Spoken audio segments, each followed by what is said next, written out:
Craig, coming back after 3 weeks, how are you feeling about the game this Sunday? Yeah, it's been good to have a rest. I think we've had a few people that are carrying knocks, and we've still got a few people that are carrying knocks as well. So we're going to have to assess some bodies in the next day or two, just to see what availability we've got over the weekend. But it's been nice to have a little bit of a break. Sometimes you want to keep playing once you've got a couple of wins under your belt. But like I said, I think we had a few people that were struggling with some sore bodies. So that 2 weeks rest has given us a little bit of time to recuperate some bodies. But as I say, we've still got a few people that are struggling. And last time out against Featherstone, a win. How important is it, lads? How important is it for the lads to get another win this weekend? Yeah, it's important that we try and get a little bit of progression and try and get some wins on the board. It's still very early in the season, so it's not do or die if we win or not. Obviously, we want to be winning games. That's what we play rugby for. That's what we coach rugby for. We want to win games.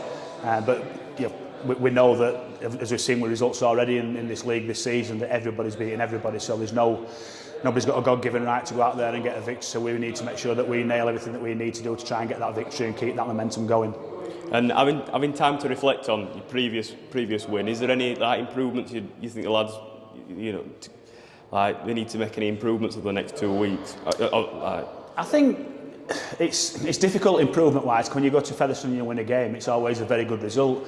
I thought the things that I were really impressed with in that game were how they stuck together, how they scrambled, how they defended. They were desperate to defend their own goal line, which is something as a coach and as a team you always want to try and find that. Sometimes you can't put that into a team.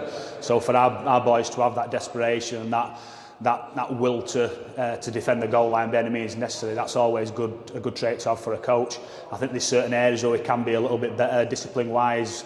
The penalty count were 8-0 in that second half, and you're always going to put yourself under a little bit of pressure when you're conceding so many penalties. So discipline-wise, we do need to be a little bit better in that area. Newly promoted Oldham this Sunday, they're in good form. How do you prepare the lads for a game like this? We'll do the job that we always do as a coaching staff. You know, we'll watch and we'll review previous games that Oldham have played and see where we can identify their strengths and identify some areas where we can try and catch them. But they've recruited very, very well, really experienced team.